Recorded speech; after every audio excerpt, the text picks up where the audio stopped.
trade winds blow and the silver blue dolphins glide, where the rum's always strong and the nights run long and the tide is a thief at your side. When the moon's riding high and the lanterns are low and the waves start to shimmer bright, come aboard, cast away, let the sea have its say on another Caribbean night. Caribbean nights, like Caribbean days, more often than not, they're wilder than not, in the boldest of ways. Caribbean nights, neath Caribbean stars. Oh, rogue with a grin, could win or give in, out there past the bars.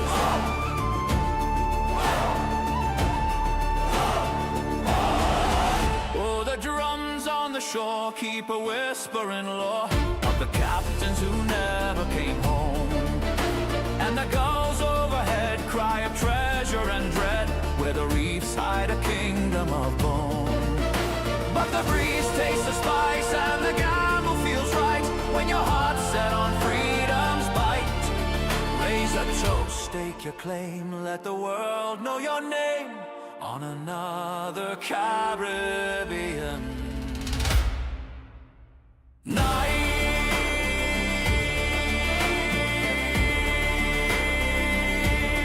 Caribbean nights.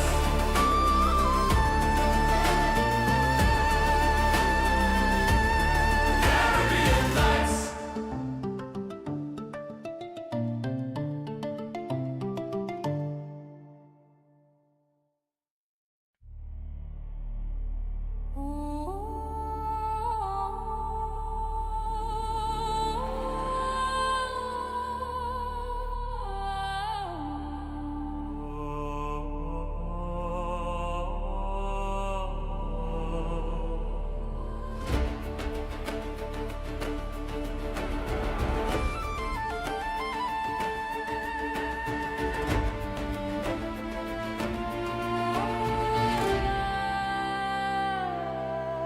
Oh, I sail from a cove where the warm trade winds blow and the silver blue dolphins glide, where the rum's always strong and the nights run long and the tide is a thief at your side. When the moon's riding high and the lanterns are low and the waves start to shimmer bright, come aboard, cast away, let the sea have its say on another Caribbean night. Caribbean nights, like Caribbean days, more often than not, they're wilder than not, in the boldest of ways. Caribbean nights, neath Caribbean stars. Oh, rogue with a grin, could win or give in, out there past the bars.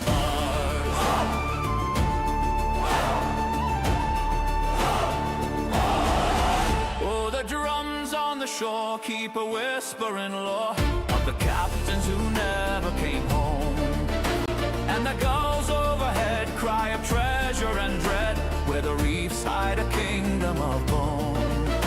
But the breeze tastes the spice and the gamble feels right when your heart's set on freedom's bite. Raise a toast, stake your claim, let the world know your name on another Caribbean night.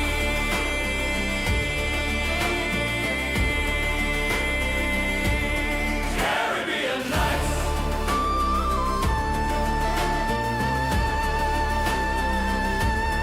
Caribbean nights.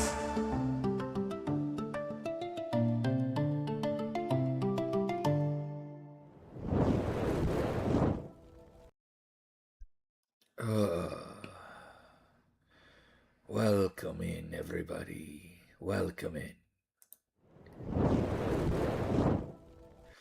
We are still promoting my novel. Go to the ChristopherBlosser.author.com and order yourself a copy of The True History of Captain Flint. On sale now in both paperback and hardcover.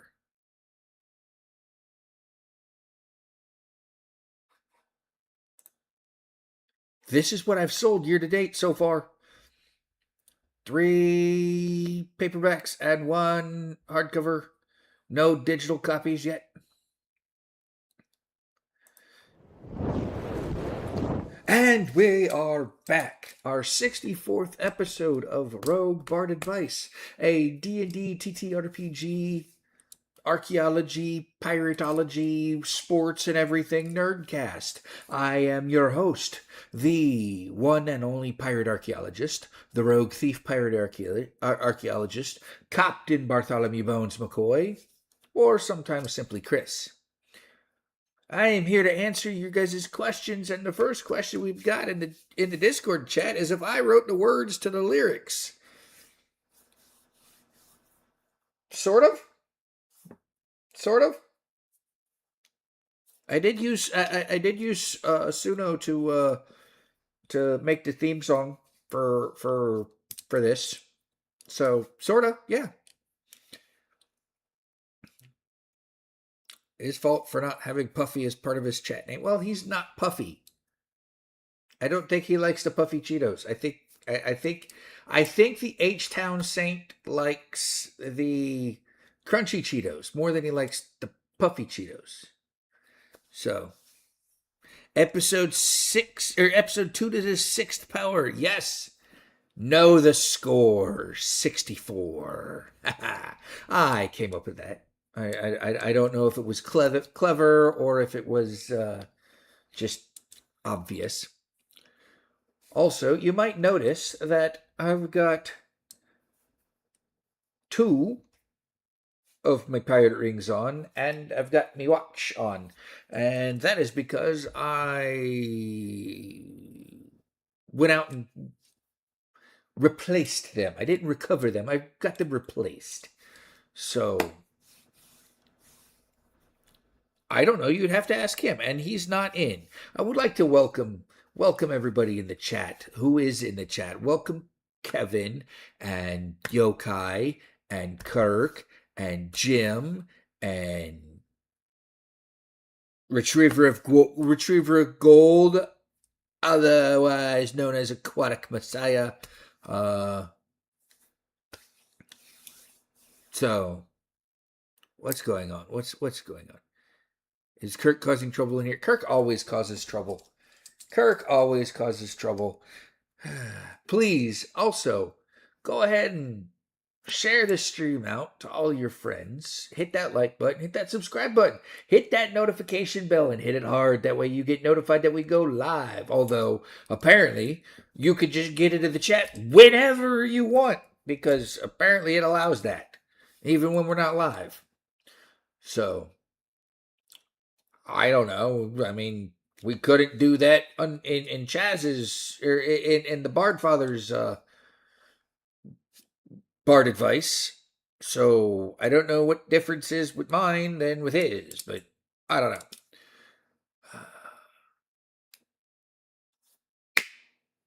So I have surprise. I have surprise for the pod. Everybody want to see the surprise? I know I'm special. Thank you. Thank you for that. I'm special ed. I have surprise. What might it be, might you ask? It's an invisible something. It's an invisible something.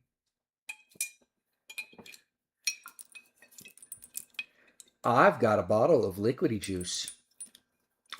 Liquidy goodness juice. Unopened.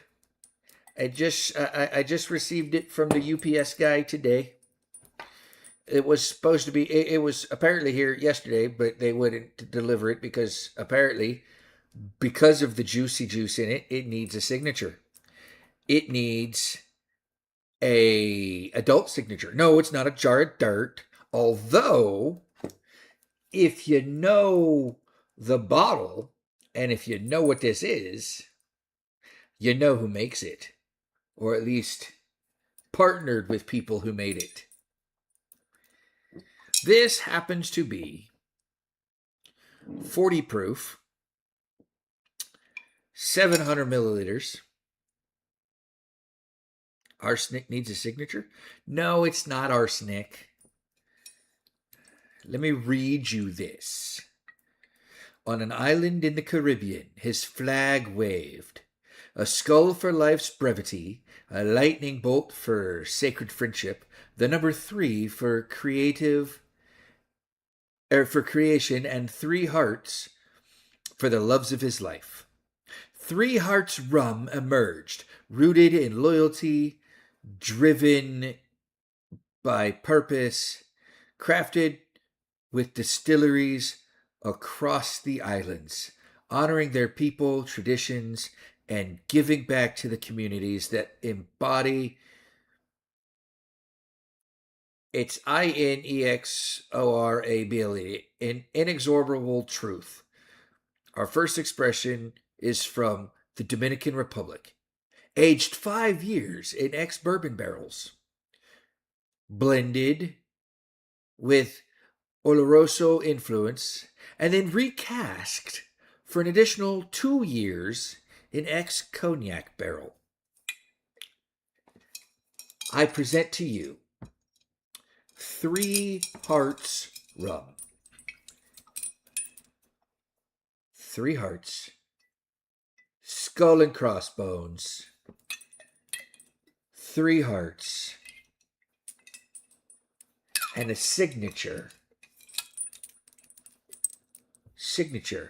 right there of one Mr. Johnny Depp. This is his rum that he issued earlier this year. Now, we are not being sponsored by 3 Hearts Rum, but if Johnny watches this, I'm going to be drinking this tomorrow. I'm going to be tasting this tomorrow at a pirate-themed event here in North Carolina. I would love to be sponsored by 3 Hearts Rum. So,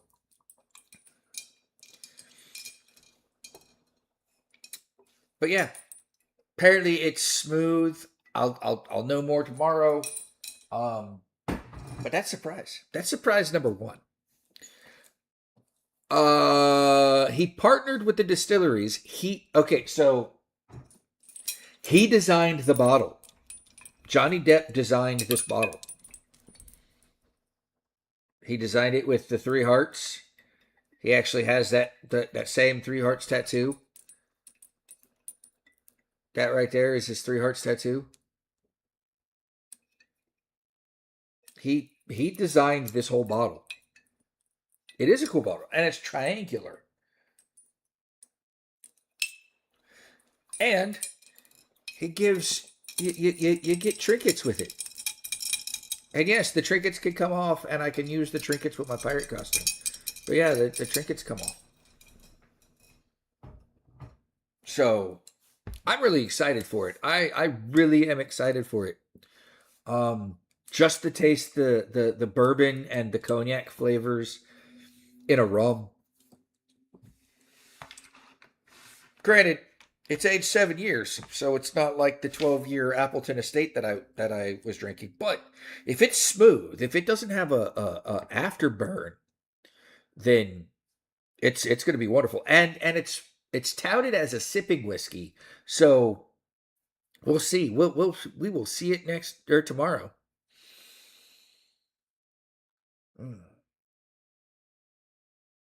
Yeah, no, Kirk's not ordinary. Kirk's out of this world technically. At least he's from out of this world, because isn't the Mirrorverse out of this world? Anyway, how's the sound, ladies and gentlemen? How do we sound? How do we sound tonight? Do I need to turn it down?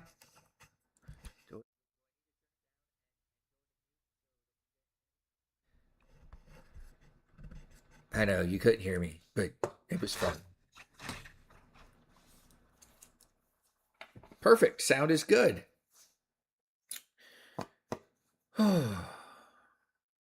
I sound like a pirate archaeologist. Well, that's because I am. But you're certainly not Johnny Depp Triple Hearts Unordinary. Sound was fine until I trolled. look, look. I haven't had I haven't had a glitchy glitch since a couple weeks now, and I needed a glitchy glitch, so I created a glitchy glitch.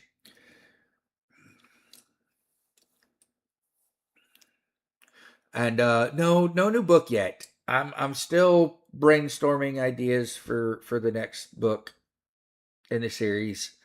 Um, but yeah, I did get your emails. I did get your emails, and I have no idea what you're talking about in your email, Kevin. That's not a rabbit hole that I have ever embarked on. So that's going to be a wild trip that I have to research. That's not something that I can just throw together in 4 hours because I have no idea what any of that is. Sounds conspiracy to me, but let's see here. I don't know what Sargon's Enheduanna is. What sea peoples in Western Europe?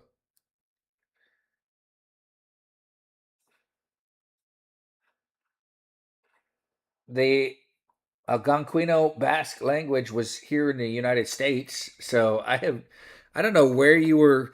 I don't know where you were going with any of this. And the one article you gave me was talking about Basque whalers, and I'm like, well, I have no idea. But Yokai gave me some good discussion topics. Like we could do one of these tonight and waste time because I only have two questions for this evening. I only have two questions for this evening. So let's see. Let's ask the chat a question, and you guys can answer this in your own time in the chat and everything else. We're gonna ask one of Yokai's discussion topics. This is everybody's top five. Okay, it's everybody's top five movies. Everybody's top five movies. Well, I'll tell you my top five movies. Coming in at number five.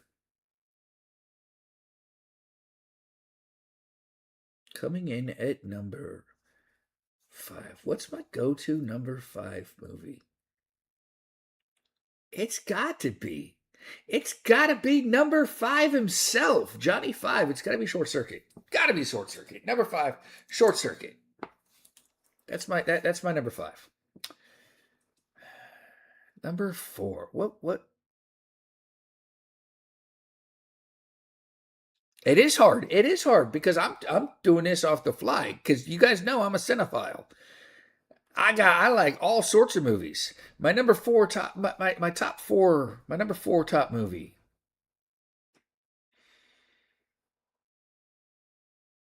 Kelly's Heroes. You know what? Let's go all the way back to 1977. Kelly's Heroes. Clint Eastwood, Telly Savalas, Don Rickles, Donald Sutherland. Whole cast of characters. Takes place in World War II. They go 30 miles behind enemy lines and rob a bank.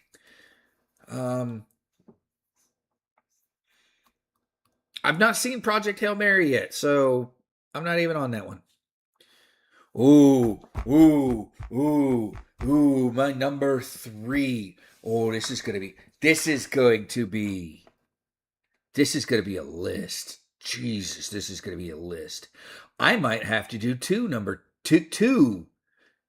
top five movie lists because I'm giving you guys all my live action movies, but I have a whole nother list of top fives for my animated movies. Oh, and I was almost going to throw an animated movie in the number three spot, but no, no, no, no, no, no. It's going to go in the animated spot. So let's do this. This is my top five live action, and I'll follow it with my top five animated. My number three, Jurassic Park. Jurassic Park number three, and that's because in 1993 it was the biggest box office hit with the new technologies of CGI. That's it. That's Jurassic Park number three.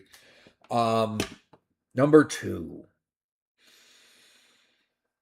My number two favorite movie.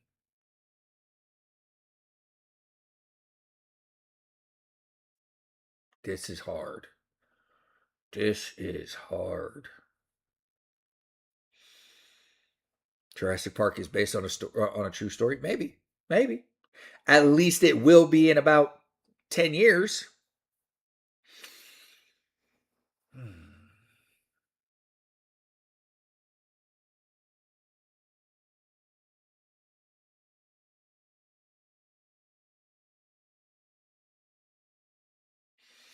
My number two. This is hard. Sorry. Listen, you gave me a stumper.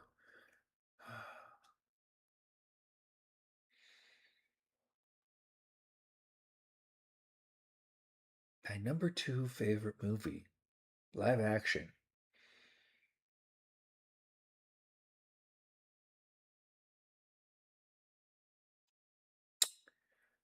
Moon landing since Kubrick. No, we landed on the moon. We have proof we landed on the moon. There's still moon space junk up there. We landed on the moon. You're going to give me a heart attack, Kirk.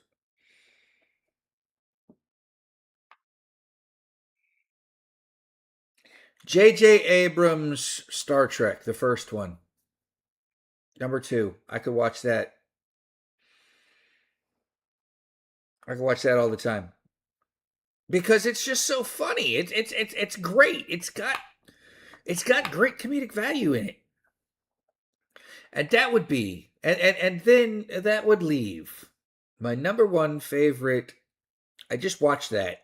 I just watched that again yesterday. Yokai Clue, phenomenal movie. Still one of the still all time great, but not my top five. Um, Muppet Christmas Carol. I love that one too. I love that. I love Muppet Christmas Carol. Though,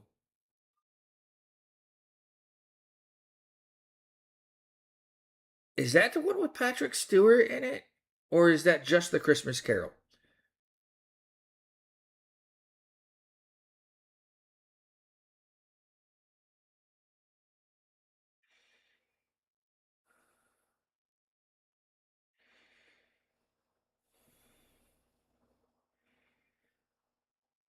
Oh well, yeah. Well, that's because they practiced it, and a lot of people misunderstand. They practiced driving the rover on the beaches and in the sands and at night and everything else, and that's why people seem to. So Michael Caine was Scrooge in The Muppet Christmas Carol, and Patrick Stewart was Scrooge in Just a Christmas Carol. Perfect. I love that movie. I love Scrooge, but we're not talking about Christmas movies either. So, because my number one Christmas movie will always be and is always Die Hard. I don't care if Bruce Willis does not say it's a Christmas movie. It's a damn Christmas movie. Regardless, we're still on my number one favorite movie.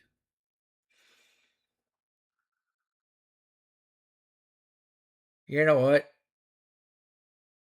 It's a good movie. It's a great movie.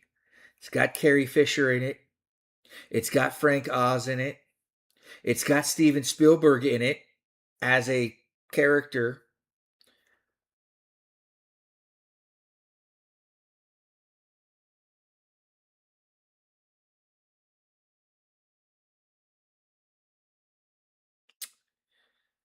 Yeah, yeah, let's do it. Let's do it. It's 156 miles to Chicago. We got a full tank of gas, half a pack of cigarettes. It's dark, and we're wearing sunglasses. Hit it. Blues Brothers. And you're not wearing sunglasses? Kirk knows it. Kirk knows it. Kirk knew it before I even made the line. Now, you guys are going to hate me. You guys are absolutely going to hate me. Well, you're not going to hate me. My top 5 animated movies. Number 4. Or number 5, rather.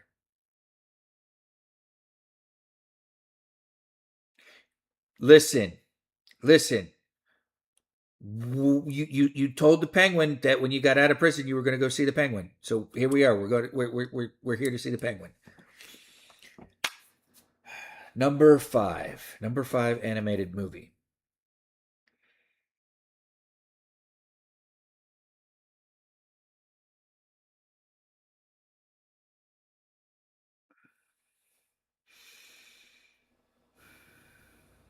The Incredibles. Came out on my birthday in The Incredibles. Number 5. Number 4.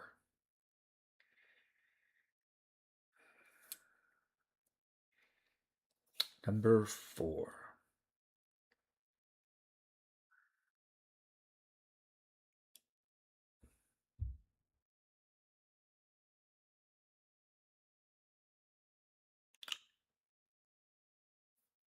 It's not really a movie because it was a TV series.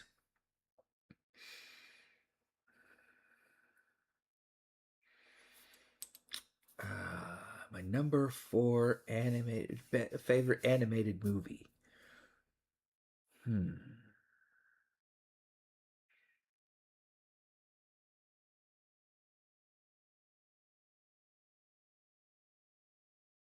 Yeah, Space Jam's okay.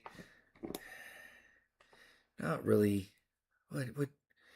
Atlantis, Anastasia, Beauty and the Beast, Titan A, Megamind. Nah. No, I haven't seen any Studio Ghibli films. No, Team America World Police does not count as animated because they were puppets. Um,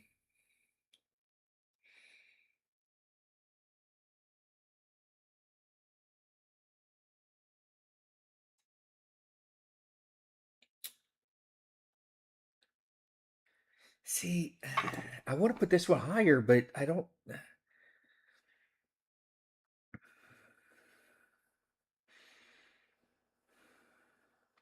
Let's go. Okay, let's fine. Let's go all the way back to 1986.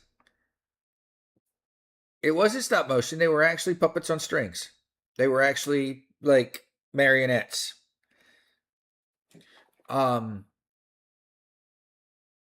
let's go back all the way to 1986. I wanted to put this one up higher, but it's a toss up. The uppers are a toss up. So let's put this one 1986. Transformers the movie. Number 4. Transformers the movie. Number 3. And this is where I got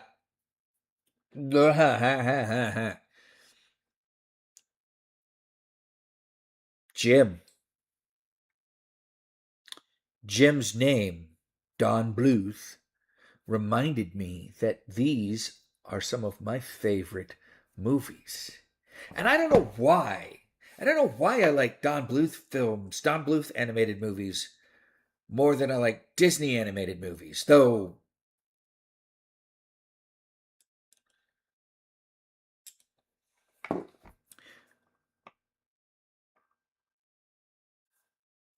Don Bluth, Jim,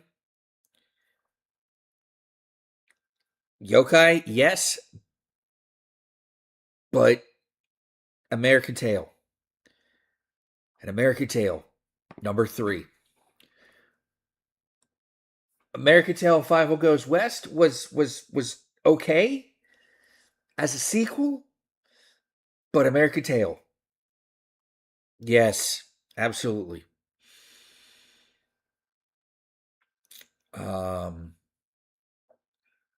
number 2. Number 2.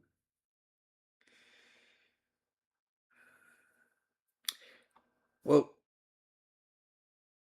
here's where it gets tricky, yokai.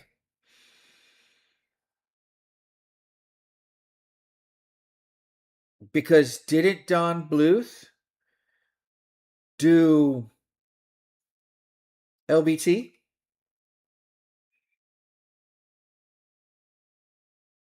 I mean, if you're my age, LBT was your go-to movie. LBT was your go-to movie. And I'm putting LBT, and for those who don't, and for those who are missing my acronym, Land Before Time. Yep. Number 2.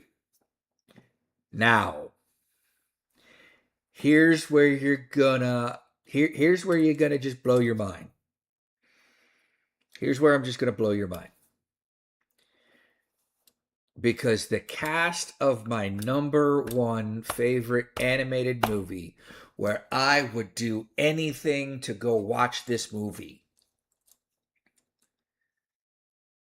it was one of George C. Scott's last movies.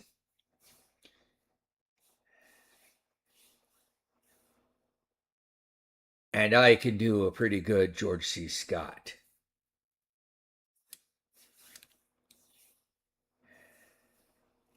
Because these are not Joanna eggs. And if anybody gets the reference to Joanna and these not being Joanna's eggs, then you also watch Disney animated movies. Ha ha ha! It is Rescuers Down Under. Iris, how you doing, love? Welcome in, and you're not late. We have a saying here. Everybody in the chat is a wizard, right? And wizards are never late. They only arrive just when they mean to. And you have arrived at the tail end of our top 5s. And we did top 5 movies this round as a discussion, and it was the top 5 live action movies and the top 5 animated movies. Now, I'm not going to repeat them. You can just rewind and view them again. Maybe I'm not going to say them again because I forgot what my top 5 were.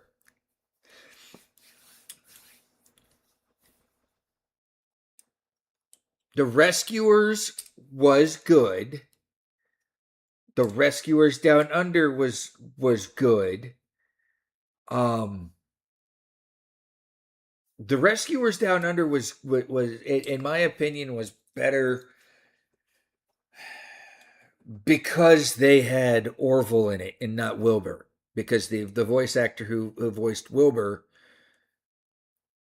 passed away.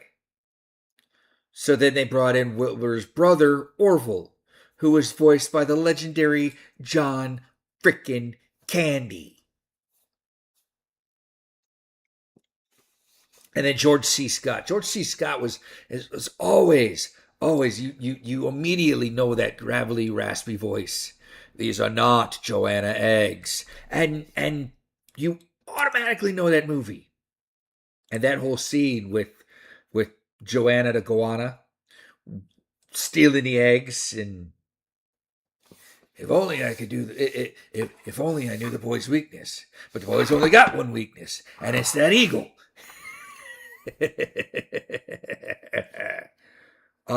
Trip? What trip? You and I are gonna have to talk later, love. You're going on a trip, and I don't know what trip you're going on, and but we have other things to discuss. So, but yeah, that's our top fives. That's our top five movies, at both live action and animated. Now, it's a subjective list. My list changes regularly, so who knows? Maybe I have a different top five in a month. Sister-in-law's wedding in Montana. Oh, well, you'll be up there with Archeowolf because he lives up in Missoula, Montana. But he's probably out working on the fires in Idaho right now. So,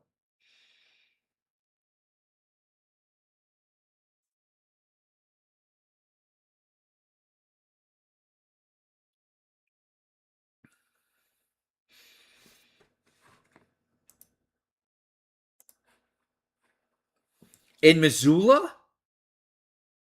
That's funny. That's hilarious. That is hilarious.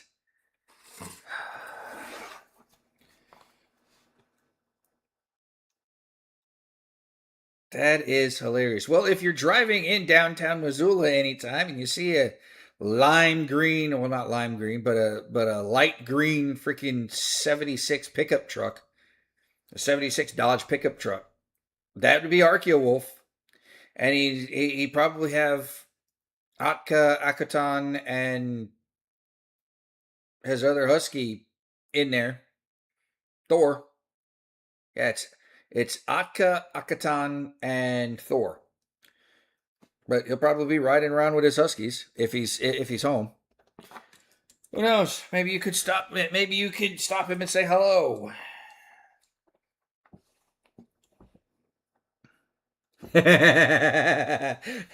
He listen. He loves those dogs. He loves those dogs. But they are a pain in his arse sometimes. His huskies are beautiful. And Atka and Akutan are named after the islands. They're named after the archipelagos islands there in Alaska. So, but anyway, so that's that. And we've just wasted a half hour of our lives.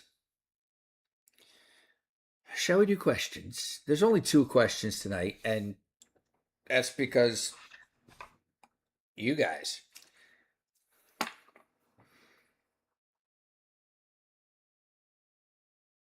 I thought you were sending him off to training. He wouldn't be getting in his rebellious stage if he was in training. So I take it if you're packing to go on your trip, you're not coming to the Rocky Harbor Pirate Show tomorrow at Fay Nectar.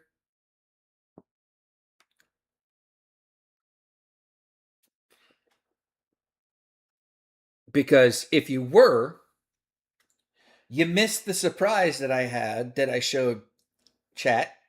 I'm getting mustache in my mouth. I have an invisible bottle here, right? It's invisible here, but when I bring it here, it's a gorgeous triangular bottle that was upside down, and it has a glorious liquid inside of it.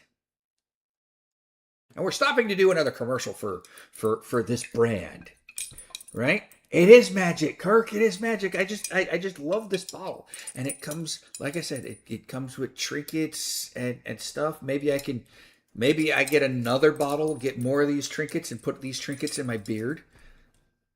What do you think that'll look like? I think that'll look freaking phenomenal.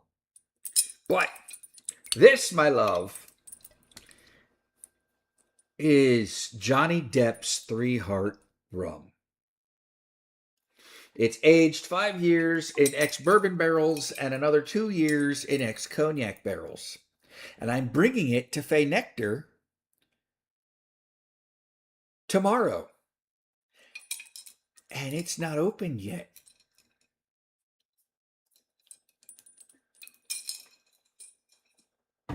So that was surprise from earlier. And like I said, it's Johnny Depp's brand. It's Johnny Depp's. He partnered with some distilleries in the Caribbean and is making rum now, as he should, because then the rum is never gone.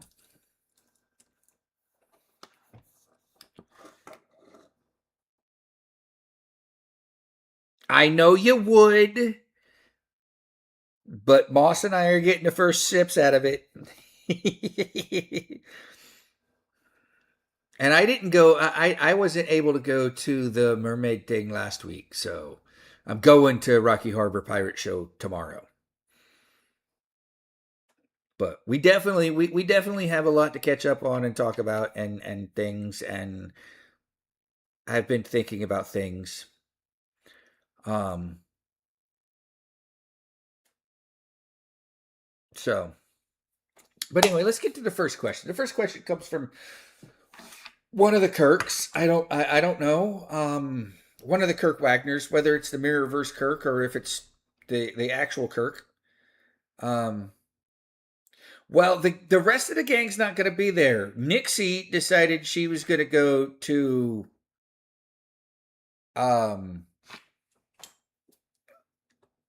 hold on a minute.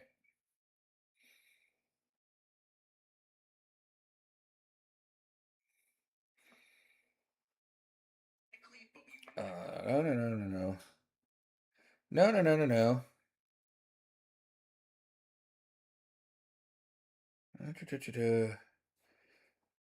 Messenger. Blah, blah, blah, blah, blah, blah, blah, blah. Nixie went to Stardust Cellars this weekend. I don't even know where that's at, but apparently um it's one of the other meaderies that shows up for the event, the event formerly known as we're not talking about it or discussing it anymore. Um no. No, but that would be awesome. Had they decided to do that, it wouldn't be transsexual Transylvania. It'd be transsexual Tortuga, right? Because we still got to keep it piratey themed.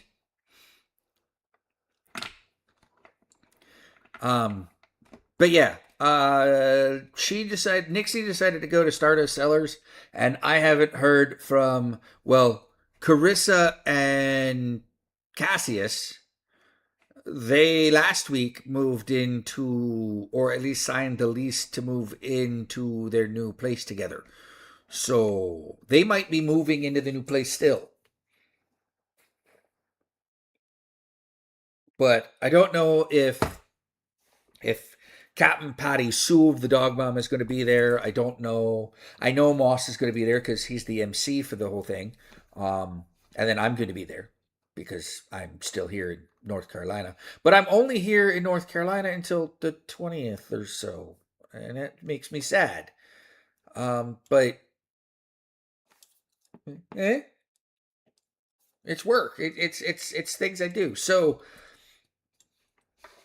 that's gonna be a breaking news thing. Uh, there will be, and I'm gonna say this early. I know we're still a month away, but if I'm leaving here on Saturday or on Sunday, the 20th, I'm actually probably going to be leaving on Friday the 18th. That'll be my travel day. My last day in the office will probably be the 17th, Thursday the 17th. My travel day will be the 18th of September, which will be a Friday. So there will be no show Friday the 18th because all of this is going to be packed up. Look, I have no I have no control over where they send me for work because we go where the disasters go. And my only reason for coming out here is to, well, not this time, but my only reasons for normally coming out here is to go to an event that I'm not going to anymore because of reasons, which is something you and I have to discuss because I'm working things. Yeah, you guys can take over you can, if Justin wants to take over the pod. I don't talk to Justin, but you'll make a scene and it'll be a disaster. Look, I have no doubt that at least one of the Iris clan can make a disaster, or can make a scene that would be a disaster. So, I will try to come back. I will try to come back, but more than likely, I'm going to be ending up somewhere on the West Coast. So, you're just going to have to come out to Washington State to visit. And at that point, the podcast, if I'm out in Washington State, the podcast has got to be like, if we want to keep the times here at 10 Central, what is that? 7 Pacific. I go live at 7 o'clock. 10, 9, 8, 7. Yeah, 7 o'clock in the evening.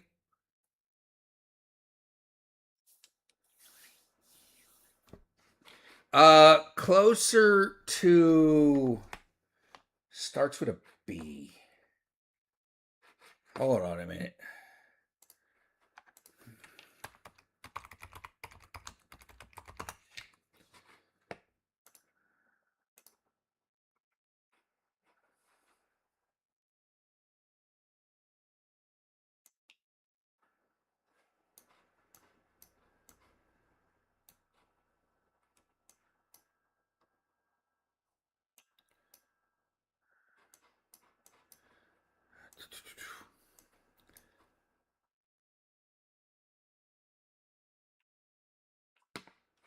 Hold the phone.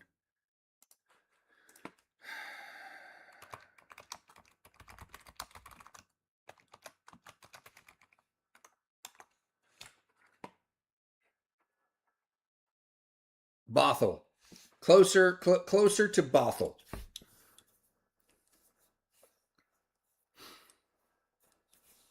So, yeah, no, I'd probably be up where Kevin is.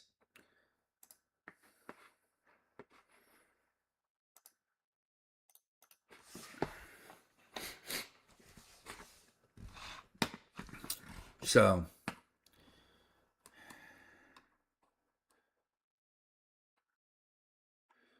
well, the furthest west you're going to be is freaking Missoula, Montana.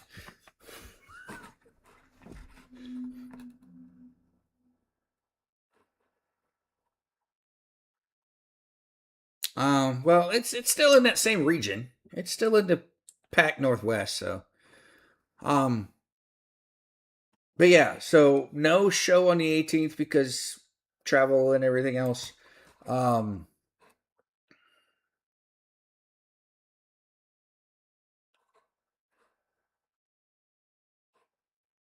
So, but yeah, I will try, Iris. I will try to come back and visit.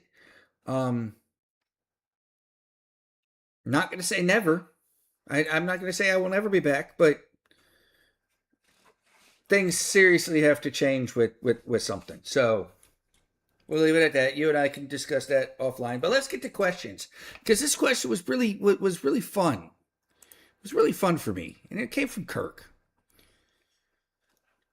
And Kirk asks, and we've been in the live for, wow, we haven't done squat. 49 minutes, everybody. Wow. Still. Oh, no. Hold on a minute. No. On the laptop, I'll be driving. Like, I will be driving on the road 16 and a half hours on Friday, the 18th. I'm not going to pull up the laptop and have a show while I'm driving. Sorry. I mean, I could. I really could, but yeah. You remember when we had things like Napster and we had things like LimeWire and Views and stuff like that?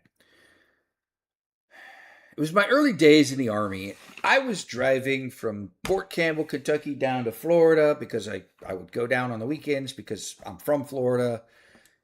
I would be driving in my car, I'd have the laptop open, and that's how I would play music in my car, because I would play it off of my laptop and off of a freaking external hard drive through my laptop, through my radio. Oh, no. I drive.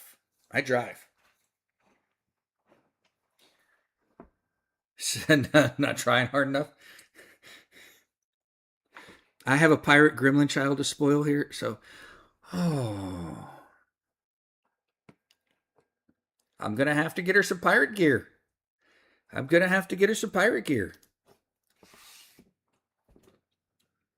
Am I the pirate gremlin uncle? I'll take that. So yeah, let's get to questions. First question Kirk asks tonight is: as sports ball season approaches, or has arrived, I assume ancient sports included betting on the outcomes, likely even more than is done today. What did they bet? I assume currencies of the era. Farm animals? Are there any records of unusual bets and unusual outcomes? Well, Kirk, funny you should ask this question, because in doing the research, across cultures and eras, people wagered whatever had transferable value in that society, from coinage and bullion to livestock, to land and crops, to slaves, to clothing or jewelry, food and drink, tools, weapons, political favors or offices, and even personal services or sexual favors. Betting also took non-material forms: oath, reparations, or oath, reputations, and social standing were staked. The specifics depended on the local economy, laws, and social norms. Jars of wheat, oil, wine, salt, gladiator games. Yep. The Grecians used to bet with drachmas. That was their coinage. Ancient Greece, money and goods at athletic festivals, including the Olympics. Spectators and local bookmakers bet on outcomes. Bets were typically in coin, jewelry, or livestock. Wealthy patrons sometimes placed very large stakes. Wagers by athletes and trainers. Victors could receive valuable prizes, olive wreaths, but also money and gifts from city-states or patrons. And athletes or their backers often bet on their own success. Literary sources and inscriptions record fines and penalties when bets were disputed. Listen, finding this out pissed me off. Athletes or their backers often bet on their own successes. They never bet on anybody else to lose. They always bet on themselves to win. Who does that sound like?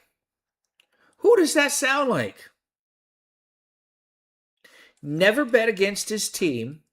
Always bet when he was gambling. Always bet on his team to win. And still cannot get in the Hall of Fame?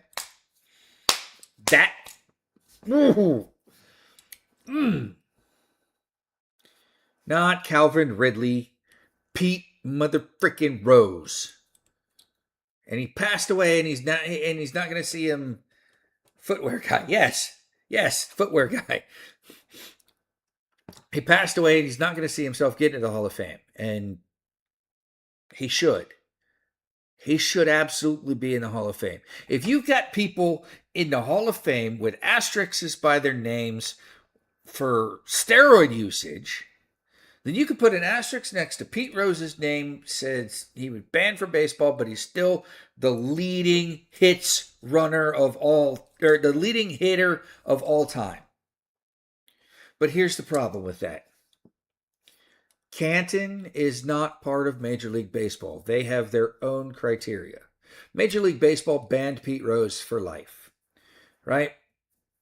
And Canton says if you're banned from baseball for life, then you're not going to be in our Hall of Fame. Because it's not the Major League Baseball Hall of Fame. It is the Major League Baseball Hall of Fame, but it's a private organization. It's a private entity. And you have to be voted in by peers, by other baseball players. Shoeless Joe Jackson isn't in the Hall of Fame either. But does Shoeless Joe deserve to be in the Hall of Fame? Is trimming numbers or not trimming numbers, what do they call it? Shaving points by playing off and not playing to your best. Is that the same as gambling on your team to win? Is placing bets on your team to win?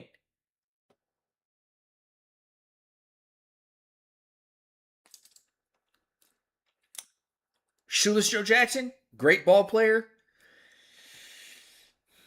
Is what he did comparable to what Pete Rose did?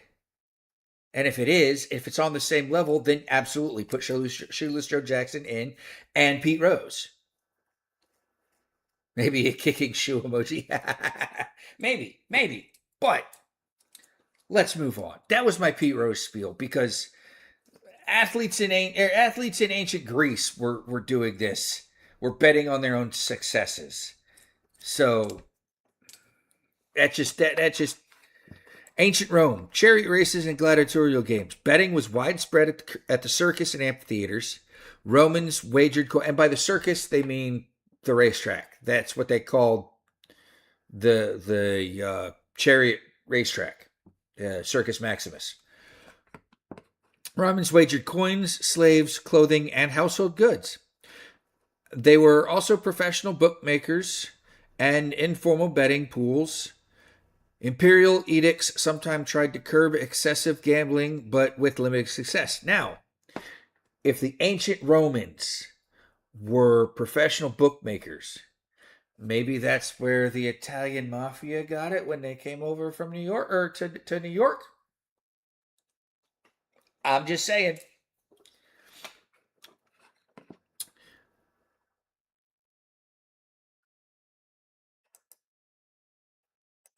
Yeah.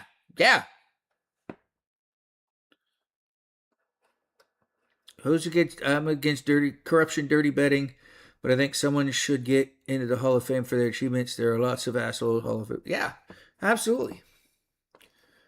Ancient Rome still also did political and social wagers. Senators and elites sometimes bet on political outcomes or used wagers to settle disputes. Losing could mean loss of face or influence as well as material wealth. Mesopotamia and the Near East. Early gambling records, clay tablets, and legal texts show games of chance and wagers as early as the 3rd millennium BCE. People staked livestock, grain, land rights, and labor. Some legal codes referenced fines and the transfer of property after lost bets. In Italy, we know there was some sort of dice game being played because we found a 6-sided die that was carved in my excavation in my field school. Oh, Belichick. I don't follow Belichick. Ancient China. Lots, dice, and tile games. Gambling has a long history in China. Bets included coins, land, and household goods. Gambling was sometimes linked to festivals and social gatherings. Imperial authorities periodically banned or restricted gambling. Notable unusual bets and anecdotes. Wagers of people or slaves. Betting on impossible or symbolic outcomes. High stakes aristocratic wagers, elite Romans and Greeks sometimes made elaborate bets involving estates, marriages, or political offices that could reshape alliances and fortunes when the stakes were honored. And then religious or ritualized wagers.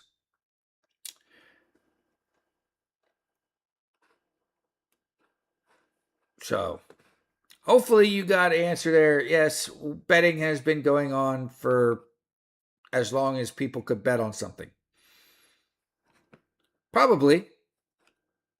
Sumerians were their the Mesopotamia stuff. Unless you're talking about Sumatrans, and then that's a different Sumerian. But yeah, no, Mesopotamia area, Near East, Middle East, they were all betting. All betting. I guarantee you, the Romans who strung up and put to the cross, and I'm not a religious scholar. I'm a Wiccan. But the man that they put on the cross, who claimed to be Jesus of Nazareth, I'm betting you, and see, I'm doing it here. I bet you that the Romans who put him on the cross took bets to see on how long he would live.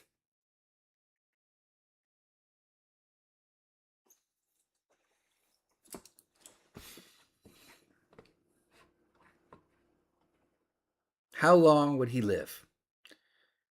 And I bet you people lost that bet. A lot of people lost that bet.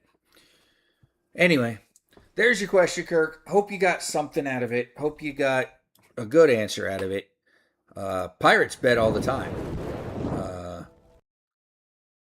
But that was way later. That was pirate betting. And pirates usually bet shares of their treasure. Like, you got a 1/8 share of the treasure, or a 1/32 share of the treasure, depending on how big your crew is on the ship. You shared the treasure. And liar's dice. Oh yeah, liar's dice. Bet on my fair share of the treasure. I'd take that bet. Damn good bet. I'd take that bet. Would you take that bet? I'd take that bet. That's a good movie too. That should have been on my top. That should have been on my top 10. That's a great movie. Can I do an episode of Wicca? When I get back to my house, because I don't have any of my books here. I don't have any of my I don't have any of my stuff here. But I could absolutely do an episode on Wicca. Send me a question. What do you want to know, love? What do you want to know? What do you want to know? And in doing so, we may have a special guest on. We may have the pirate wife, because she's also she's also a witch. So, top 5 movies that should have been your top 5 list, but you've forgotten them until now. Oh, Inglourious Bastards, number 1. Hateful Eight, number 2. Pulp Fiction, number 3.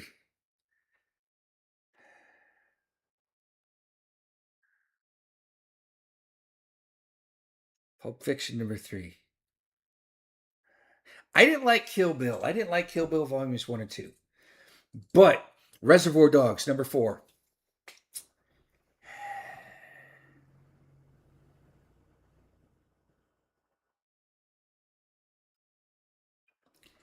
Wow, I am drawing a blank on my on.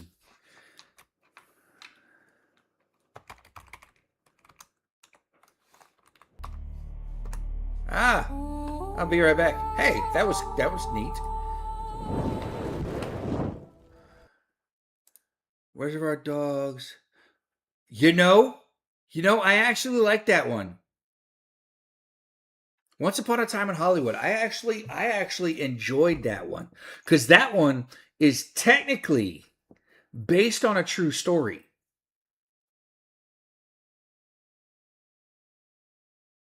So there's my top 5. There's my top 5 Quentin Tarantino movies.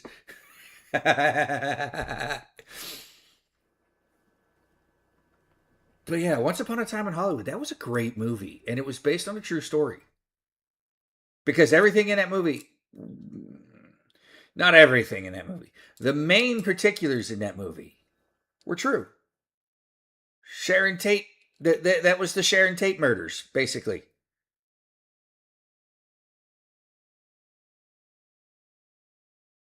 The greatest trick the devil ever pulled was to convince the world he did not exist. I know that phrase, but I don't know where it's from.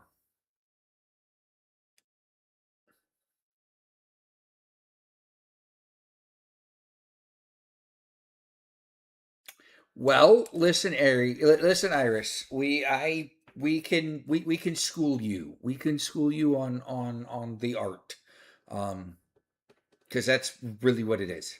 Uh, yeah, yeah. Just I'll shoot you my phone number. You don't have that. I will shoot you my phone number. That way we can talk and not have to catch everybody on TikTok. The usual suspect. So, oh, step forward. Repeat the line on the paper. That scene, they are bursting up laughing in that scene because Benicio del Toro is sitting there in the room farting. And he's just sitting there farting. And they're cracking up because they can't hold a straight face when he's farting. So I know a lot of weird trivia questions about weird freaking movies. So, Kaiser Soze.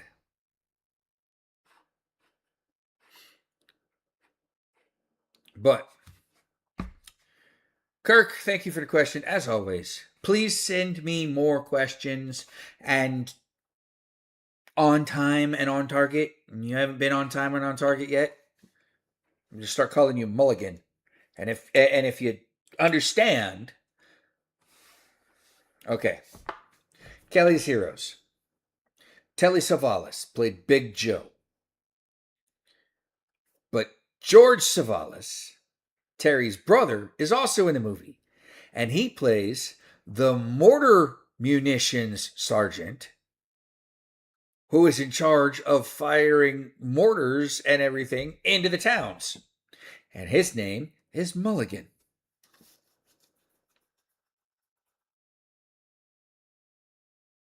You do keep sending him late.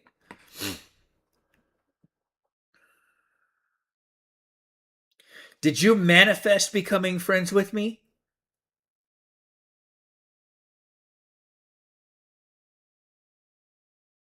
Well, we'll get on to that. Anyway, our next question. I don't even remember who it came. Our next question came from Jacob. Retriever of gold. You plead the fifth? Okay. Okay. Well, I plead the fifth too. And you don't even know what I'm pleading the fifth on. I've seemed to buff my ship on some rocks. I'm assuming you mean you've crashed your vehicle. I needed some costly repairs. It got me thinking, how much were ship repair costs for pirates? Also, how do you get around the ship of Theseus talk? Let's take this one at a time there. Retriever of gold. For hull repairs.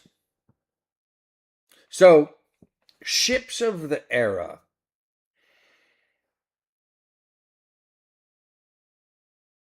only used to cost somebody in the neighborhood of 1,000 to 1,500 pounds. That's pounds sterling, by the way. So it was very, in our money, 1,500 pounds is fairly cheap. But back then, 1,500 pounds is close to the equivalent of like $115,000 today. Okay, so keep that in mind. Keep that in mind. For hull repairs, planking and caulking of the hull. Replace damaged planks, caulking seams, basic carpentry. 10 pounds to 100 pounds to a few £100 sterling, depending on the damage and size of the ship. Masts and spars. Replacing broken masts, yards, rigging, attachment points, etc.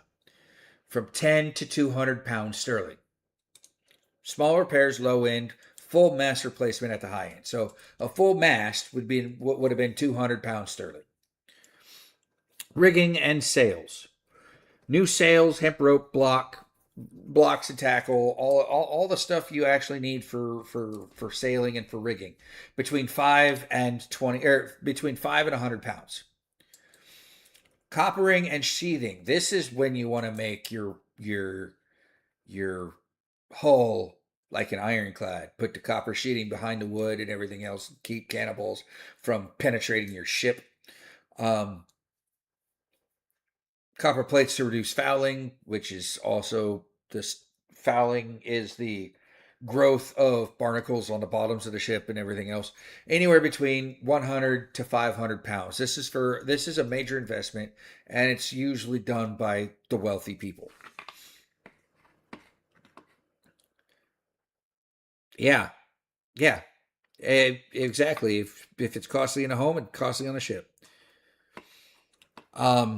Caulking, pitch, tar, and labor materials and shipwright wages. These are small sums per day. The total varies with the duration of the job. And for a total major refit, extensive repairs after grounding or battle, and this is probably where you're at, between 100 pounds and 1,000 plus pounds. Large warship refits are at the top end. So take that with what you will. And again, this is like 200 years ago, 300 years ago, 400 years ago. Inflation, you're looking, these same repairs in the 17th, 18th century may be at the low end 115,000, maybe at the high end to $250,000. Maybe $500,000, maybe $1 million, maybe $1.5 million. I'm telling you this right now: if I were to build a pirate ship, a 17th century pirate ship or a 16th century pirate ship today, I know that one was built a decade ago for $22 million. Take that with what you will. Full on, full size replica of a pirate ship took $22 million to build. I don't have $22 million. If I could get a pirate ship built for the same price that they built it 400 years ago, it'd be great. But I can't. Pirates typically operated smaller vessels, sloops, brigantines, schooners, rather than ships of the line. The ships of the line would be the big ships, the frigates, the warships, stuff like that. I know that kind of woodwork artisanship stuff nowadays. Yeah, common. For a sloop or a small brig, a serious grounding that required replacement of planks or masts could cost the equivalent of several weeks to several months of a captain's expected prize earnings, often tens to a few hundred pounds. 10 pounds, tens of pounds to a few hundred pounds. Well, wood does cost crazy amount this today. And here's the thing. Here's the thing on that, Iris. Because I was doing the research on this. There is only one forest that they got all of the ship masts from for most of the ships, because it was the only forest in and around Europe. I want to say it's in Germany. But the trees are so tall and so straight that they make the perfect masts. And these trees, they plant these trees and they harvest these trees every 100 years. So, first 100-year trees they harvest, they replant. The next 100-year trees they've harvest, they replant. And they do it, they don't do it like yearly. It takes them X amount of time to harvest these trees from this while these trees are still growing. Once these trees are harvested, they plant new. These trees should be 100 years old, and they start harvesting from this section of the forest. It's the same. I want to say it's the same forest where they get all the wood or where they got all the wood to rebuild Notre Dame or Notre Dame.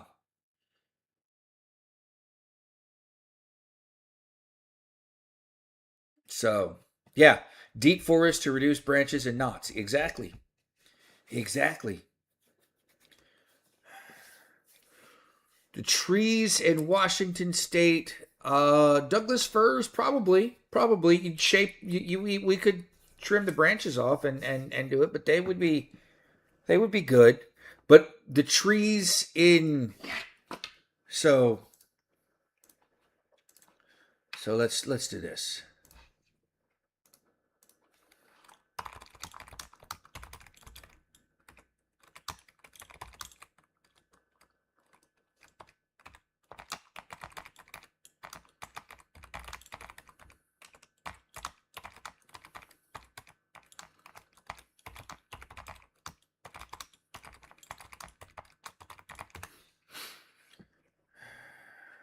All right, here we go. The two most famous forests explicitly managed and harvested during the 16th to 18th centuries to supply mast timber for European sailing ships are the forest of Tronquay in France and the colonial forests of New England, especially or specifically Maine and New Hampshire. So, not Germany, but France.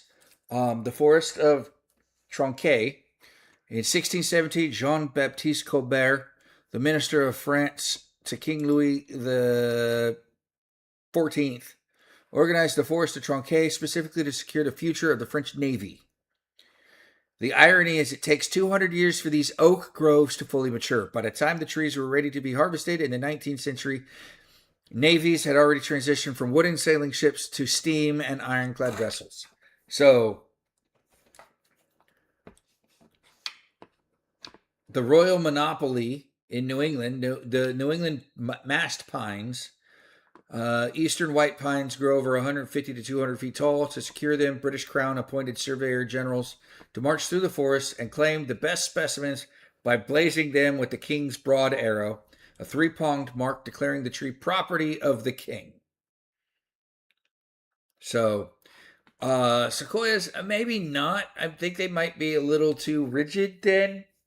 You gotta have a pine, because a pine gives you that flexibility.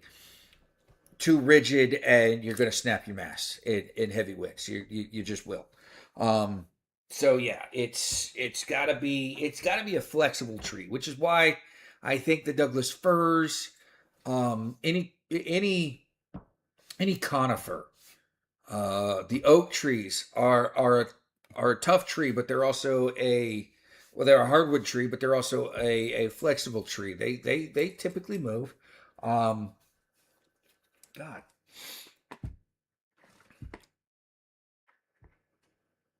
Yeah, well, because your forest is a protected forest, by the way, love.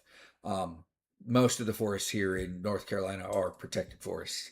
So yeah, you can't cut down forests in North Carolina. However, you could go down to Florida and cut down some pines there. But um, yeah, converting historical pounds to modern purchasing power is imprecise, but 100 to 300 pounds in the early 1700s can correspond roughly to tens of thousands of modern USD in terms of labor and material value. Major payer is serious, sometimes crippling expense. Um,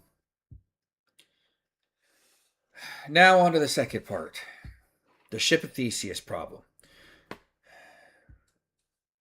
You know what? We're going to save this for next week. I will, because this is an in-depth one. I will save the how do we get around the ship of Theseus talk till next week, because we could do a whole show on that. Um, they don't care if it's invasive. It's protected. And it's protected probably because the wildlife need it. But if that's okay with you, Jacob, we will leave the ship of Theseus talk till next week. Because we still have our deadly dungeon. And our deadly dungeon this week is an interesting one. Because it is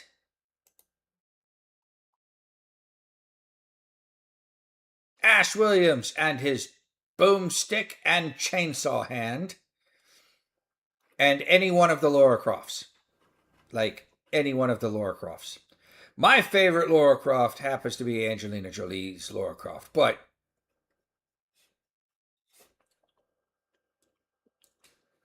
that's because she looks a lot. She made that role come to life from the blocky video game. So, what do we know about Ash Williams? He's got a boomstick, shotgun, a chainsaw prosthetic, expert at brutal close quarters finishes, and improvised traps. He's got a high pain tolerance, obviously. He's got a chainsaw for a hand. And he's got a relentless mindset. And he battles skeletons. I don't know, they're not showing the skeletons here, but he's battles skeletons. Old school Laura Croft from the game with triangle chest. Look. There was a mod done when I was a kid to take still images of the Laura Croft from the video game and turn her from Tomb Raider to Boob Raider, and it took the green shirt off and just made everything, and it pixelated, but it colored everything correctly, it shaded things correctly. So I'm not polygon shaming nobody. I had that polygon photo as my backdrop on my computer for a while. So, but again, Angelina Jolie brought that character to life. So, but what is Laura Croft? She's an elite adventurer and marksman, expert climber and acrobat, skilled with pistols, bows, and precision traps, excels at vertical movement, stealth, and using terrain to control engagements. You know, reading this, it comes to mind that Laura Croft is just the female Robin. Look at it. Elite adventurer. Okay? Robin adventures with Batman. Elite marksman. Robin doesn't use guns because Batman doesn't use guns. But I'm pretty sure that if Batman and Robin used guns, they would be elite. Robin's an expert climber. He is also part of the Flying Graysons, if we're going with the Dick Grayson Robin. He's skilled with the batarang or the bat pistol, whatever it is. He's got the batarangs or the robinarangs or whatever freaking tossy things he's got. He's with Batman, so he excels at stealth. Although why Batman chose to put his sidekick in a bright red, green, and yellow suit is still mind-boggling to everybody. But we're not talking about Robin. We're talking about Angelina Jolie or Laura Croft. Tactical summary. Ash's plan is to force chaotic close engagements, use the shotgun to break cover, deploy improvised traps and ambushes, and rely on the shock brutality to end fights quickly. Laura is the love child of Batman and Indiana Jones? No. How? Jesus. When did we get into this? When did we get into gay love right here? And I'm not knocking it. I'm just saying.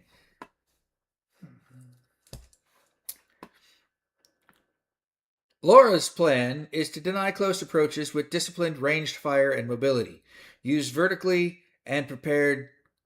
verticality and prepare traps to wound or disable before Ash can close, and exploit stealth and precision to create one-on-one one-shot windows.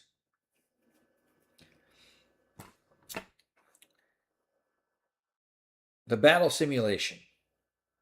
In 100 of the battles, using ranged control, vertical mobility, and precision traps, Laura Croft wins 58 of the 100 battles. Ash Williams only wins 42 when his brutal close quarters combat toolkit, surprise traps, and sheer resilience kicks in. Laura's consistent ability to keep fights at a medium range, use height, and set precision disabling traps gives her more reliable path to winning. Ash's upset route is forced by a messy, close fight or catching Laura in a well-placed ambush where the shotgun and chainsaw finish quickly. Obviously, if Laura could get vertical, Ash can't do nothing because he's missing a hand. He's missing a hand.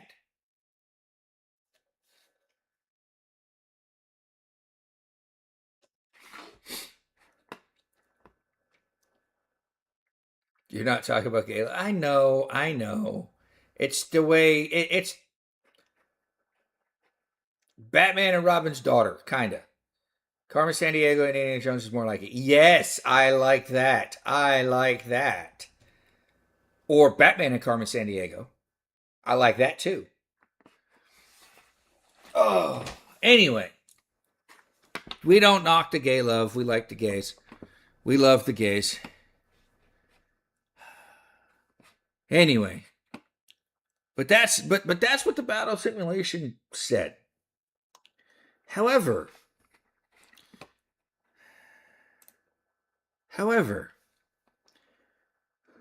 you guys in the Discord, 86% want Ash Williams to win, which I'm okay with. And Laura Croft only wins 14% of the times in the Discord. Disappointing, but I'm okay with it. I like it. It works because that fills out our first semifinals match. Ash Williams has moved on. We have 3 more matches to go. So let's get to it. Let's get to our last 3 matches. One of our last 3 matches. Look, it's the podcast question. I don't want that up. I want this up. We have James Bond versus John Wick, Neo versus James Tiberius Kirk, and Han Solo versus Rick O'Connell. Wheel of more, and Puffy Cheeto is not here, so we're still going to do it anyway. Wheel of Mortality, turn. Tell us the next 2 who should burn. They did. It did. Our next battle is going to be Neo versus James Tiberius Kirk. That's going to be fun. My prediction, if it happens in the Matrix, Neo wins. If it happens in space or on a spaceship, James T. Kirk wins. Because James T. Kirk also knows Kung Fu. With that being said, in the Discord, hey, look, Yokai put up, these are not Joanna eggs in the Discord. Can I just fast forward to the good part? What is that for? No, you can't just fast forward to the good part. It's all good parts. We are creating a poll.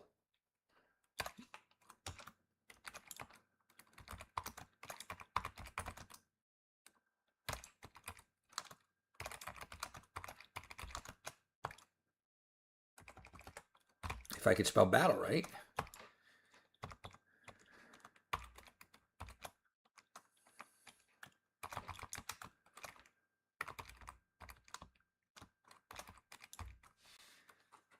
And the poll is active. Go vote in the poll. Go vote in the poll.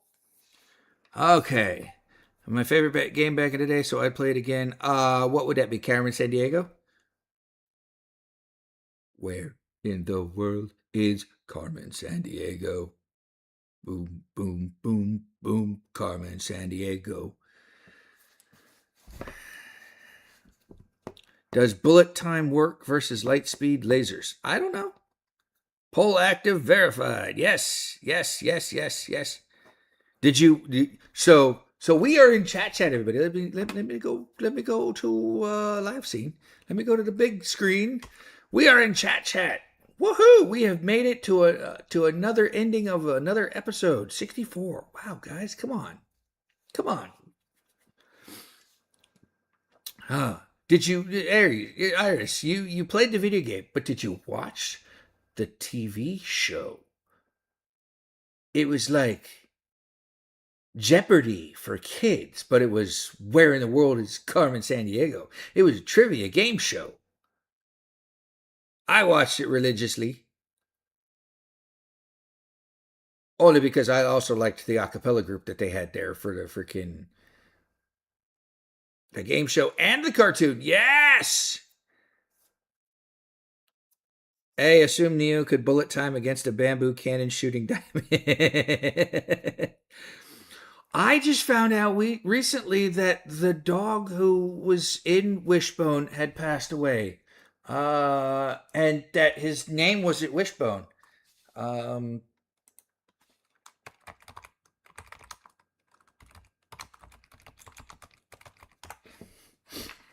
and he was Wishbone was a dog named Soccer.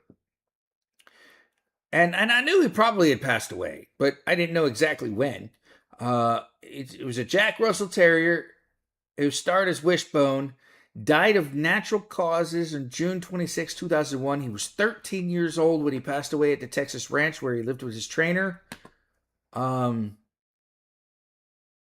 He was chosen out of more than 100 dogs because of his unique, expressive face.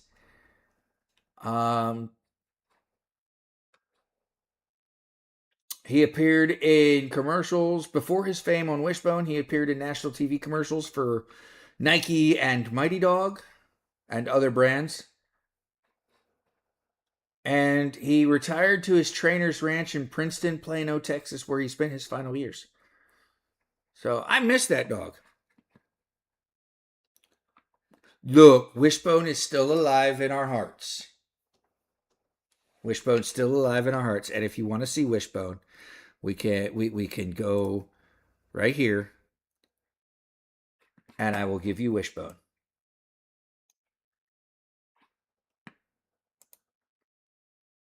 You know what?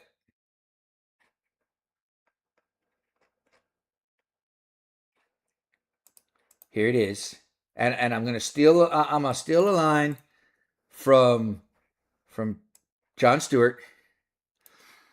Here it is, your moment of zen.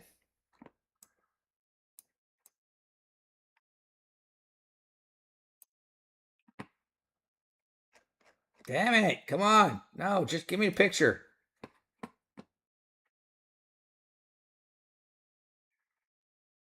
Here it is, your moment of zen. He was cute. Look, he was even a Roman centurion. I can't get my dog to wear this stuff. How can you get Wishbone to wear to be like Robin Hood? Look, he's so cute in that.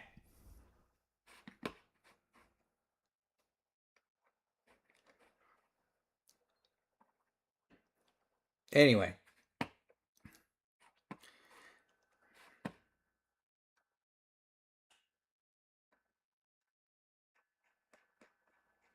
Look, Dave got him firing a bow and arrow.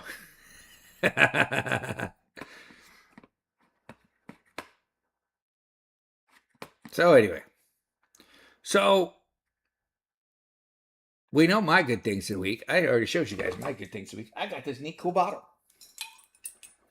that I'm going to open up and drink some tomorrow because it's rum and I'm a pirate and why not? But that's my good. That's part of my good things for the week. There are other good things of the week because I'm slowly replacing all the stuff that was stolen from me.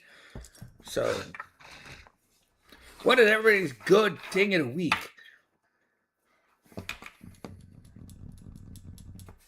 I'm gonna vote in the poll. I'm gonna vote that one. Wow.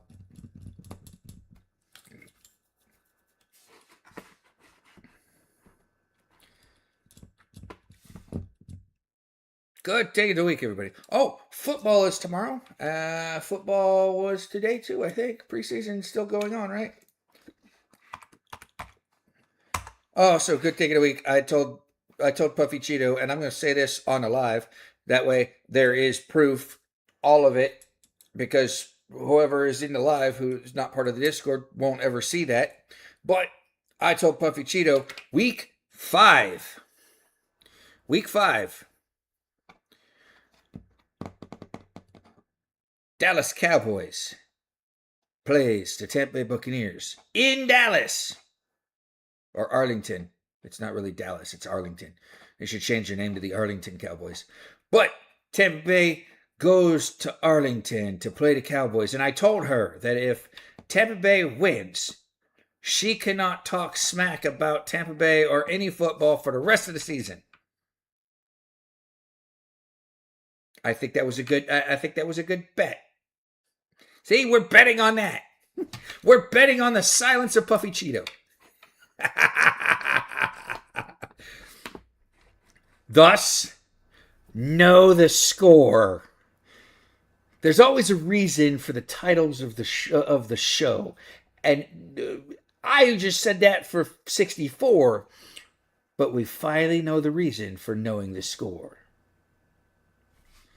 So, right now the Broncos are losing to the Packers 23-13. I know it's preseason. So the games in preseason don't really matter, but the Bard father is probably not happy because they lost to the Jacksonville Jaguars lost to the Carolina Panthers 34-17 today.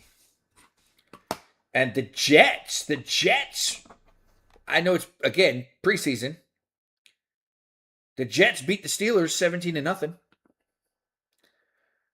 The Niners beat the Chargers 41-17. Tomorrow we have the Commanders playing the Lions. Or today. No, tomorrow. We still got a half hour till it's tomorrow. Commanders play the Lions in Detroit. The Falcons play the Colts in Indianapolis. The Bills go to Cleveland to play the Browns. The Ravens go to Minnesota to play the Vikings.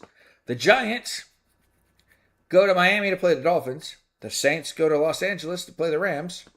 The Bears, I don't know, are they in Indianapolis yet or are they still in Chicago? The Bears go to Cincinnati to play the Bengals.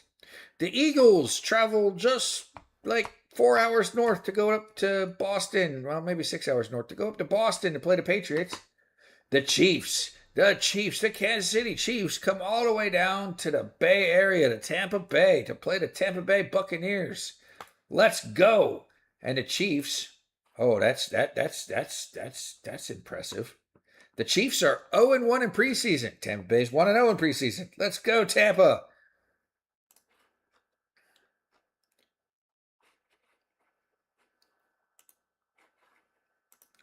What else? What else games we got? Something about Carolina Panthers fan. My good thing of the week is, are you seeing my question asking to share a link? That you finished the week. Are you seeing my question asking to share a link? To share what link?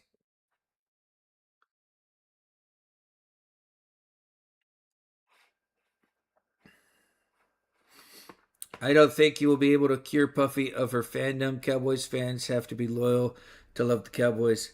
Yeah, but she lives in Houston, so there's a. I mean, were you an Oilers fan and then weren't an Oilers fan anymore when they moved to when they moved to Tennessee and became a Cowboys fan, and then just hate on the Texans when they moved NFL team back into Texas or back into Houston, or have you always been a Dallas fan? Because that would tell you something about the Whalers who were real. I never said the Whalers were real.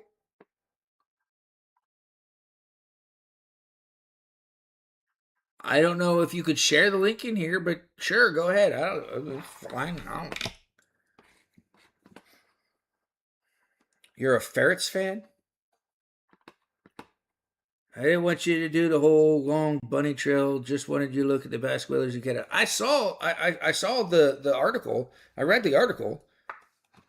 I just don't know what it means. I don't have anything to do with it. So, what do you want me to research? Send me a question you want me to research, and I'll do it. But tomorrow, we still got 2 games tomorrow. Well, 1 game on Sunday. The Cowboys tomorrow go to Arizona to play the Cardinals, and the Seahawks go to Tennessee to play the Titans on Sunday. No matter what sports ball is being discussed, you're a Ferris fan. Okay. Fair enough. Fair enough. Fair enough.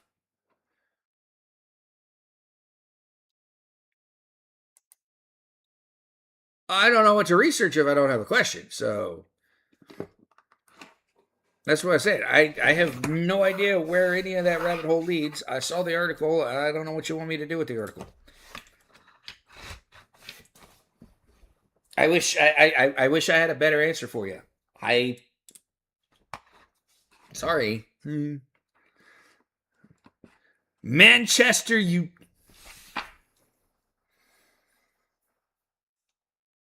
Iris, you and I have to have a serious discussion about your favorite teams. Because they're also my favorite teams. I absolutely love Man U. It's the best football. It's the best football organization in the world. They have the best fans. Why? Because they do. Because they do.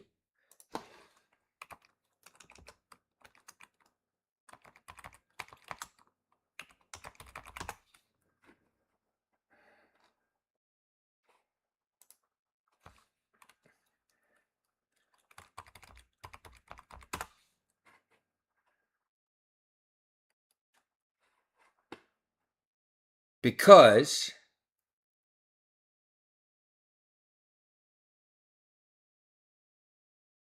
my baby takes the morning train to find me watching the Manchester United football team, the best freaking football team in the land. Woohoo! Movie.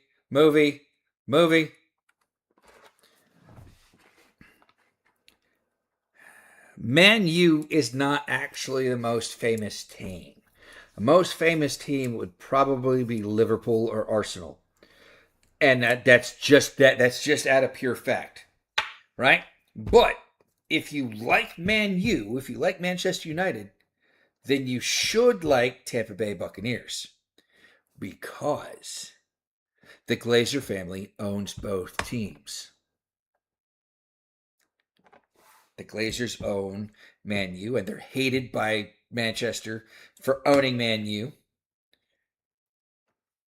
And the Glazers own Tampa Bay. I think, look, so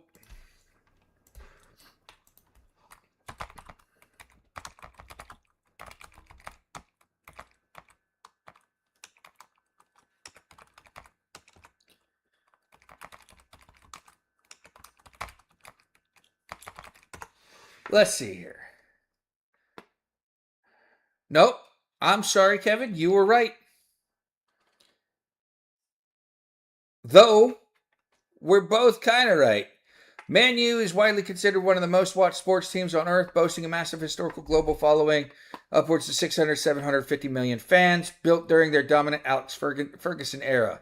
And they are historically the most famous and globally supported club of the three, followed closely by Liverpool and Arsenal. Arsenal is ranked third overall worldwide, and Liverpool is ranked second. So, the Glazer family, how rich is the Glazer family?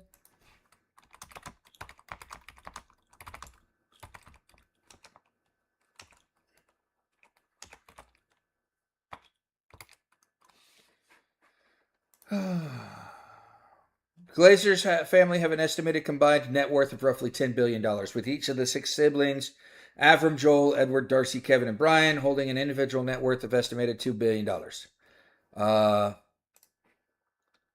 They own the NFL franchise Tampa Bay Buccaneers, which was bought for $192 million in 1995 and is now valued over $5.2 billion. Now, they're worth $10 billion. So the Tampa Bay Buccaneers is now valued at $5.2 billion. And then Man United, the siblings retain a controlling stake in the English Premier League club despite selling a 27.7% stake to Jim Ratcliffe in 2023 in a deal valuing the team at $5.4 billion. So basically, their $10 billion net worth is basically from the Tampa Bay Buccaneers and Manchester United. That's it.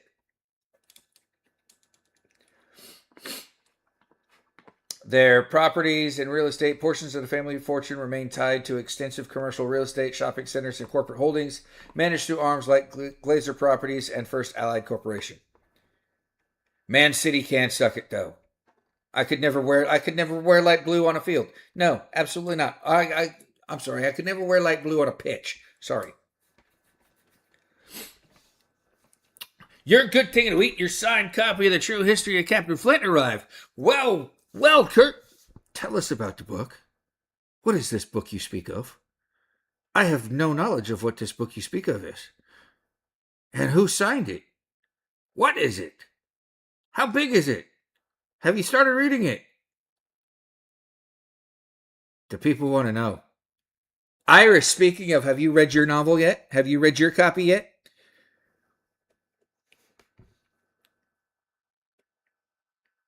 There are two people in chat here who have copies of the book.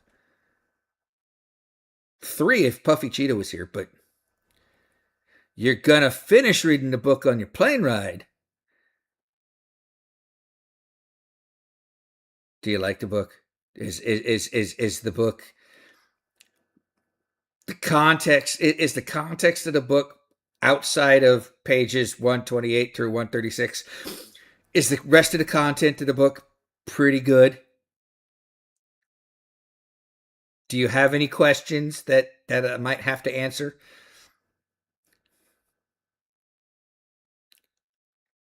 It's fine. It's on sale, Kevin. It's there.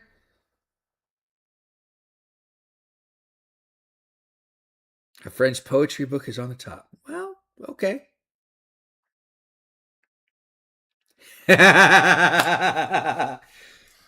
so I'm mulling something over for book 2. I'm mulling something over a weird. I want to end book 2 kind of on a Sopranos series finale, cut to black, cliffhanger, and then book 3 starts 5 years later. That's what I'm mulling right now. And you guys are getting first hand knowledge of my thinking process when I'm going through this stuff.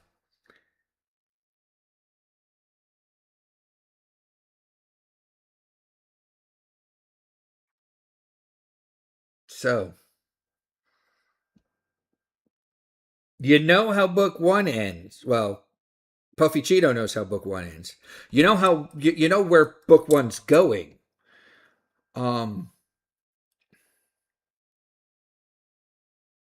And we know that book 1 is written in the same style as Interview with a Vampire. Book 2 is going to be written in the style of Queen of the Damned, and book 3 is going to be written in a style of the Vampire Lestat. Yes, I'm modeling my style of writing after Anne Rice because I love her books. I love her books so much, and I think it's a fitting tribute. I'm not making fan fiction of her books. I'm taking her style of writing and I'm continuing it, even though she passed away a couple years ago, 2019, I think. So, but yeah, so that's my good thing of the week. I was able to. Book 1 absolutely ends in a car chase, Kirk. It absolutely ends in a car chase. I got to read Outlander series and do a book based off of that. So I don't write books based off of other books. I just write books in the style of their writer. Like, book 1 is definitely not in the style of Robert Louis Stevenson. You cannot tell me that you picture Robert Louis Stevenson writing some of this stuff. No, you picture, when you're reading book 1, you picture authors like Anne Rice or Joanna Lindsey. And more so, Joanna Lindsey is coming into books 2 and 3.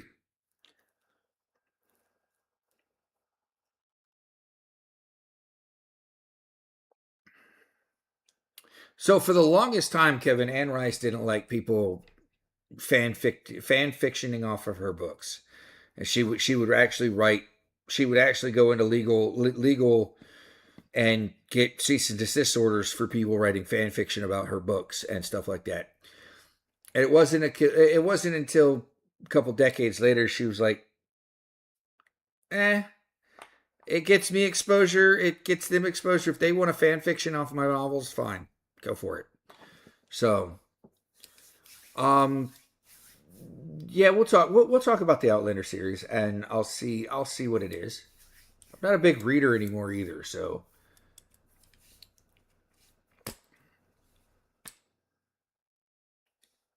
But we need to have the Bardfather on. Somebody needs to reach out to the Bardfather and see if he wants to come on and do an interview, because I haven't heard anything in the Discord since August 9th.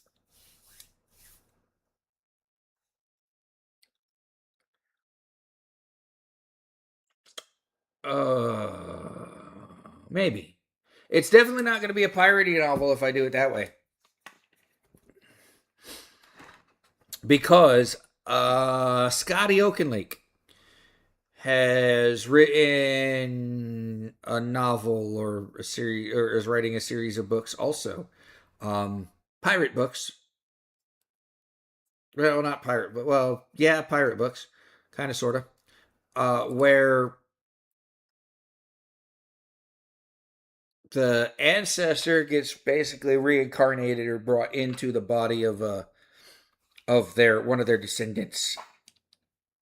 So it's called the Resurrection Curse. I think that's what she called the first book, the Resurrection Curse. Would love to see the Bardfather again. Hope all is well with him. I would too. I would like to call him and talk to him because I can. There's a reason us fanfic authors of a certain age put disclaimers on all our fics. Yes. Any more good things a week? Chat. We're just chatting.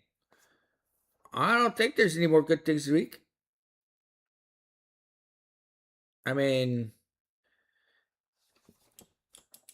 yeah, Anne Rice passed away. When did she pass away?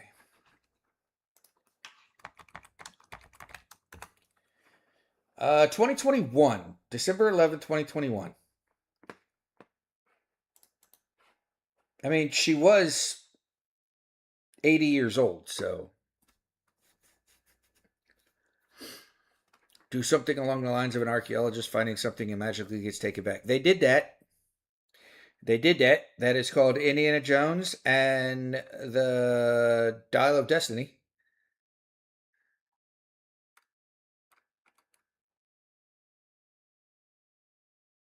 I'm just saying. I'm just saying.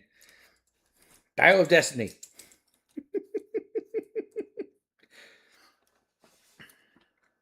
You got the Poppy potty trained, but not the Gremlin. Oh. Then the Gremlin gets no treats. Puppy gets treats. Gremlin doesn't get treats.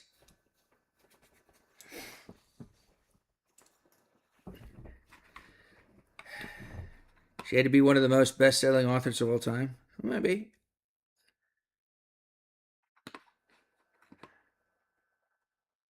Do you know her first name? She changed her name to Anne Rice. She was born Howard Allen Francis O'Brien. And she hated her name.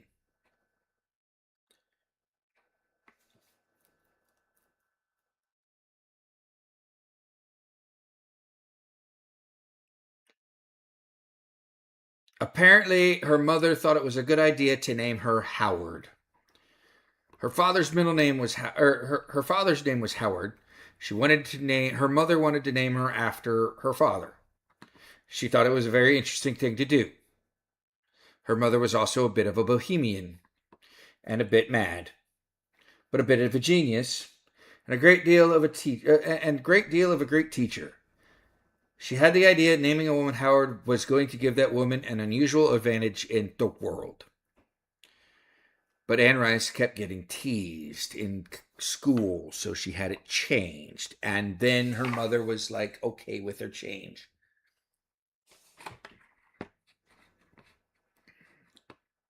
So, yeah, born Howard.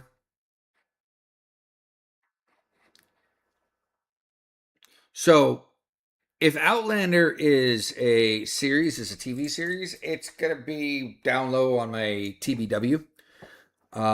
Because right now I'm in season 5 of Outer Banks. I'm in season 4 of Reacher.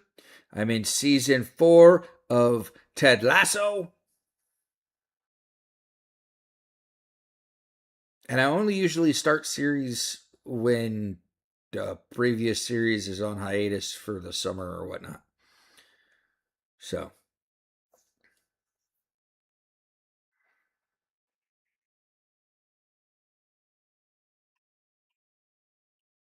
so.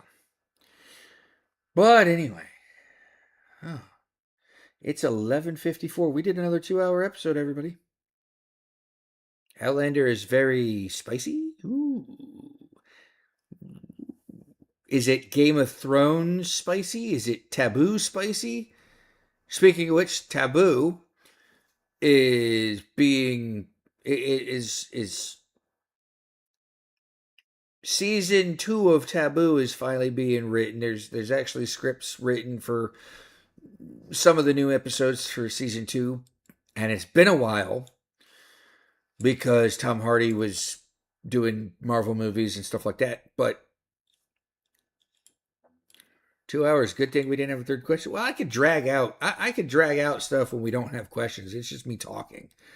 And you guys being more interactive, please. Keep this up. I love how you guys are more interactive. Using Howard as her author's name might have given her some advantages, but maybe not for her genre. Probably not. However, you also got to look at who was it? Who was it?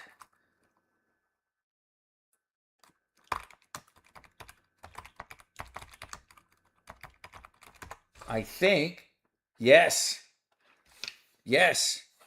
She could have just did the same thing that S.E. Hinton did. Just use her first letter initials. But the reason S.E. Hinton only used her first two initials before her last name was because she wrote The Outsiders, and she didn't want people to know that a woman wrote The Outsiders.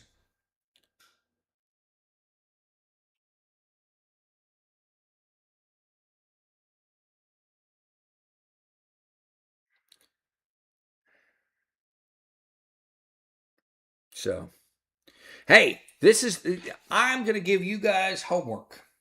I'm going to give you guys, well, no, I can't give you guys homework. I have to give you guys this homework when all of you have read the novel. Because we need a casting for the novel. Puffy Cheeto wants to work on casting for the novel. So, for a movie, I know who I want, but I would like to see what everybody else thinks. So when more people read my novel, then we could talk about casting. Who do you guys want to see in the movie? So, with that, it is midnight, everybody. What actor and what role? I'll try to keep that in mind when I get to it. Yeah. Do you want to be in it? You'll be a squirrel.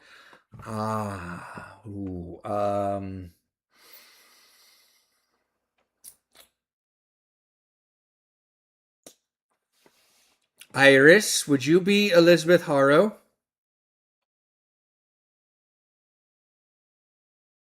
Would you want that role? Or would you want a more prominent role?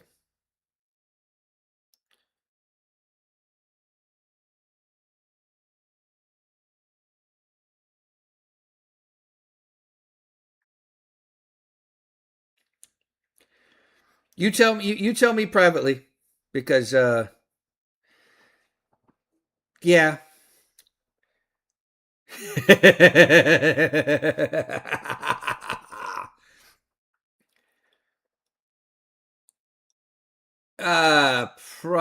I'm not. I don't know. I don't know, Kevin. I didn't write any street urchins in the book, so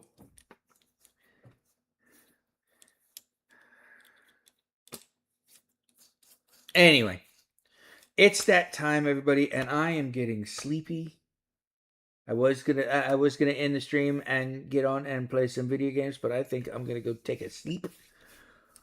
With that being said, we are at the end of the show, everybody. Thank you for joining us. We have made it to 64 episodes. 65 is next week. Yes, next week, 65th episode. Only, what is it?